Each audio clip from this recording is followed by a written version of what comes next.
Hey everybody, it's Sauce, and I am back with a backpacking gear review on my little backcountry kitchen. This is easily one of the most important gear categories for me. Food can make or break a backpacking trip in my opinion, so it's very important obviously that you have the things that allow you to eat that food. If this is the first video you're seeing, just know that I have a whole series reviewing all of my backpacking gear, so be sure to subscribe and check out that full backpacking gear review playlist on my channel. In this video, I'll be covering everything I use to make and eat my food while backpacking, as well as what I use to store it, focusing specifically on bare storage towards the end of the video.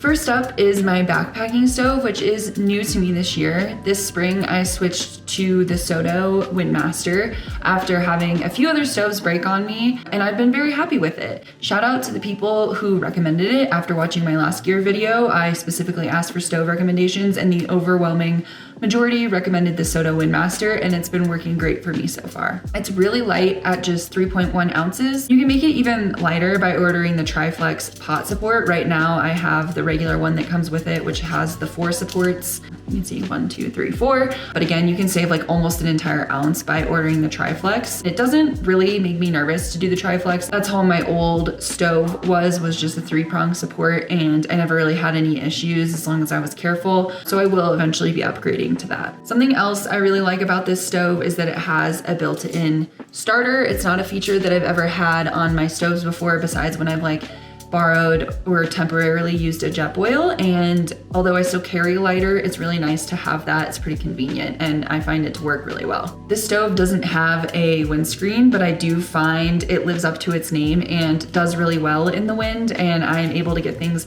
boiling quickly in a lot of different conditions. The one thing that is new and a little bit weird to me about this stove is the way that it sets up. As you can see, you kind of like pull the prongs on and off, and you can store it with them all attached or not. I find that it saves space if I pull the prongs off and just like kind of lay this sideways and put it in the middle of the prongs rather than having them attached. That does take some getting used to. These are also like very flimsy, just fine. Like gravity holds them in place when you have the pot on it, but it's just something that was a little bit different for me when I first started trying this stove. Overall, I'm very happy with this change, and I will definitely be sticking with this stove for as long as it sticks with me. Next up is my Toaks Titanium 700 milliliter pot. I switched to this pot before the TDT because I wanted to go as small as I possibly could while still being able to fit all of the things that I wanted to cook, and this pot has perfectly filled that role. My biggest question when switching to a smaller pot, specifically the 700 milliliter, was would it still be able to fit an entire box of mac and cheese?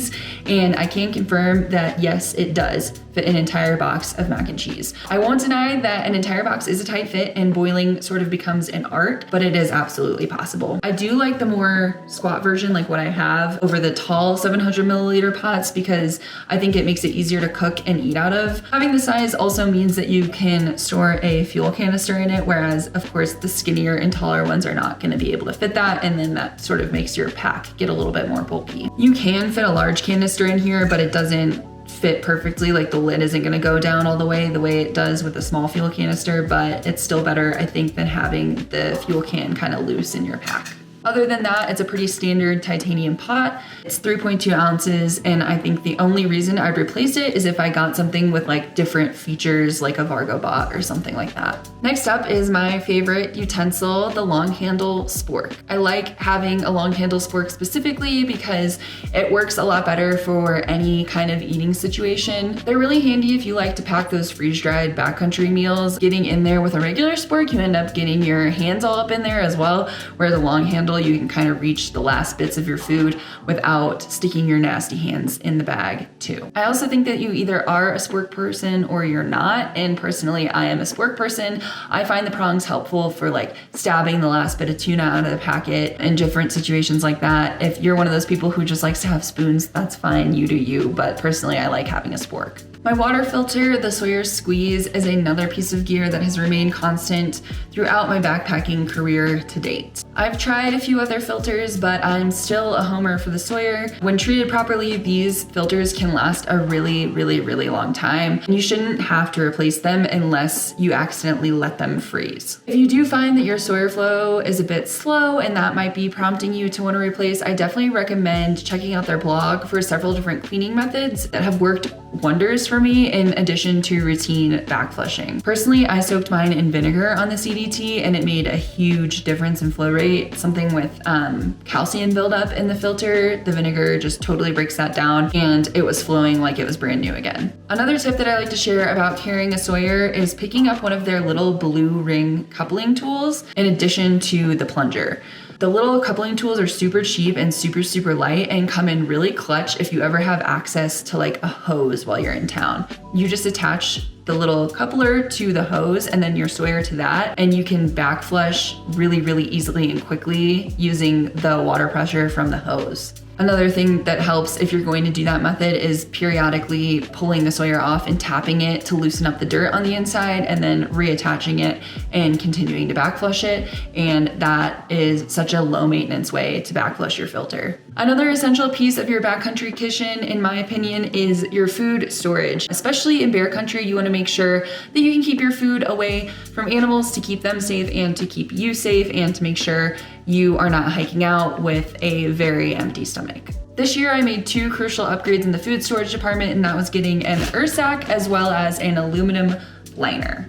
I got these specifically for the Fifner to be in compliance with Rocky Mountain National Park regulations, but I'm also just really glad that I picked them up now and have been bringing them on basically every trip since then. I was really stubborn in getting an Ursack because I already had a bear can, which is still great, but they're so bulky and so heavy. It's really nice to have the option to do the Ursack and an aluminum liner in the places where that's allowed. Side note about that, when you are traveling to places that require a hard-sided bear canister, some of them will let you use an Ursack with an aluminum liner. It's a little bit hard to find that information, so be sure to check and double check and maybe even call the ranger station to make sure that they will accept that. But that's why we ultimately ended up doing that for the Fifner Traverse, because it's just a lot less bulky and a lot less heavy. That said, the Ursack does not automatically come with the aluminum liner, so make sure you purchase that separately if you're in an area that's going to require it. Some places will let you get by with just the Ursack by itself. An Ursack with a liner can definitely feel redundant if you already have a bear can like I do, but I've officially embraced this purchase for a few different reasons. One is that it provides great peace of mind from not just bears, but also little critters like mice and chipmunks. I've definitely had a fair share of campsites that are totally overrun with mice, and I like having something that keeps them at bay. Bear hangs are also a pain in the butt sometimes, especially after a really long hiking day. And out west, I honestly find that there aren't a ton of great trees. It can take quite a bit of searching to find something with a branch long enough to do a truly compliant bear hang. So the Ursack with a liner is a nice backup plan if you can't find that or don't want to do a proper bear hang at the end of a long day. There are some situations, I believe, where you should still hang these as you would a proper bear hang. Be sure to check again, the regulations in the area that you're visiting. Yeah, overall, I'm super excited with this addition to my kit, and it's really nice to just have an option that isn't a bear can. Something else that I do with my Ursack and also just my regular food bag is put one of these Zpacks Nylopro Odor Bags in as like a liner to my food bag to sort of help with the smell of my food. Just an extra layer of peace of mind, and it basically weighs nothing, and it's a lot easier, I've found, than something like an Zpacks. The Zpacks I've found over time, the Ziploc part of it, or like the closure part, tends to wear out or break or pull off. So this is one that you don't even have to bother with a closure. You just kind of like roll it shut, and it's just a little extra peace of mind as far as your smellables go. Finally, before I had my Ursack, or when I was not carrying a bear can in bear country, I always bring bear rope and a rock bag. If you're going to rely on a rope and rock bag to do a bear hang, it is important that you make sure you know how to do a proper bear hang. I see a lot of people who either their food bags are too close to the tree or too close to the ground, and overall that's not going to be effective if a bear does try and come for your food. So just make sure you're really well versed in how to properly do that. Another issue that I've run into a lot is that there just sometimes aren't great trees for a bear hang, and then you end up having to do a 2-tree hang, and that can be a little bit difficult as well. So make sure you're also familiar with that method. But overall, I really think any bear rope is pretty much fine. Anything that's like easy to see at night. This one actually isn't great. I think I should get like more of a neon color, but this does have some like reflective pieces, so it like you can see it still. And as far as like the rock bag itself, just something light and durable, like a small DCF bag is great. I do find having a rock bag is really helpful versus just trying to tie a larger rock onto the end of a rope. I find that that falls out and it can get really frustrating when you're already spending a lot of time trying to do a bear hang. So I feel like a rock bag is just a nice little extra convenience that I definitely recommend if you're going to just use a rope. That concludes my backpacking kitchen gear review. If you have any questions, please leave them in the comments and be sure to subscribe so you don't miss the rest of my backpacking gear review series. Thank you so much for watching.